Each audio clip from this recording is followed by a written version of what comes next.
បាទជំរាបសួរពុកម៉ែបងប្អូនទាំងអស់គ្នាបាទថ្ងៃនេះខ្ញុំមានសេចក្តីសំណោះរីករាយខ្លាំងដែលបានទទួលការអនុញ្ញាតបាទផ្ដល់វីដេអូដោយអ្នកគ្រូបាទណារ៉ាន់បាទដែលគាត់បាទជាអតីតគ្រូសាស្ត្ររួមចំនួនជាមួយខ្ញុំហើយគាត់បានបើកសាលាឯកជនឈ្មោះថារ៉ាត់ហូមបាទហើយខ្ញុំឃើញសាលាគាត់មានការរីកចម្រើនខ្លាំងហើយបាទក៏ឃើញវីដេអូមួយផងដែរដែលគាត់បានដឹកនាំលោកគ្រូអ្នកគ្រូក៏ដូចជាបងប្អូនសិស្សសាស្ត្រដើម្បីធ្វើការបាទគ្រប់គ្រងជាតិដើម្បីបាទសម្ដែងនៅបាទសមត្ថភាពជូនដល់បាទលោកពូយោធិនម្នាក់ដែលគាត់បានបាទពលិជីវិតក្នុងវបហេតុនៃការការពារទឹកដីបាទនៅព្រំដែនកម្ពុជាថៃយើងដើម្បីការពារប្រាសាទតាមាន់ធំបាទវីដេអូនេះផងដែរគឺជាវីដេអូដែលជាសារបាទអប់រំដល់បាទបងប្អូនខ្មែរទាំងអស់គ្នាដូចជាជនរួមជាតិកម្ពុជាឲ្យដឹងថាបាទសិស្សនិស្សិតគួរតែបានបាទទទួលនៅការដឹងគុណក៏ដូចជាការពលិជីវិតរបស់កងទ័ពដើម្បីបាទក្នុងស្មារតីការពារជាតិមាតុភូមិទឹកដីដ៏ពិសិដ្ឋរបស់កម្ពុជាយើងបាទនេះគឺជាសកម្មភាពដ៏ល្អមួយដែលអប់រំសិស្សនិស្សិតឲ្យពួកគាត់បានស្គាល់ពីតម្លៃនៃការលះបង់ក្នុង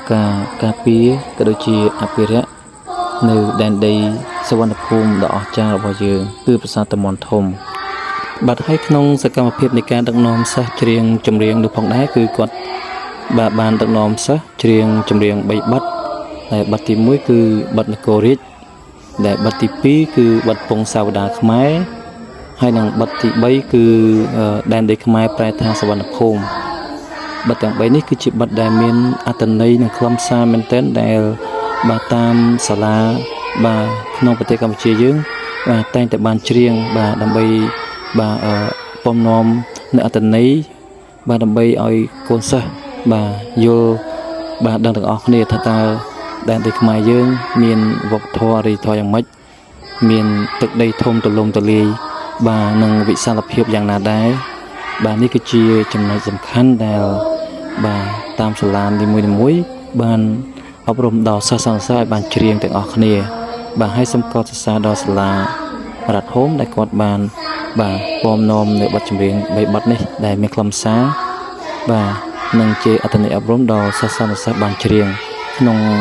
ការរំលឹកគុណដល់លោកពូម្នាក់ដែលគាត់បានលះបង់ជីវិតក្នុងការការពារទឹកដីខ្មែរបាទសូមអរគុណបាទសូមរីករាយសន្តាប់ជាមួយបទបាទដែលពួកគាត់ច្រៀងដូចតទៅបាទសូមអរគុណ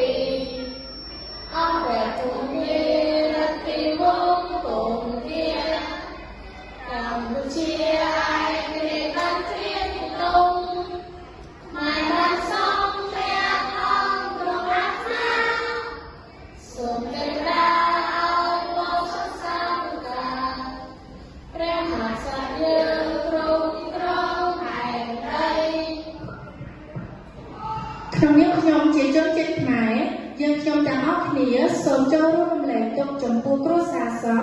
លោកប្រលបាល់ឯកសួនរនដែលជាទាហានខ្មែរបានពលីបូរណភាពការពារទឹកដីសូមកូនទាំងអស់គ្នា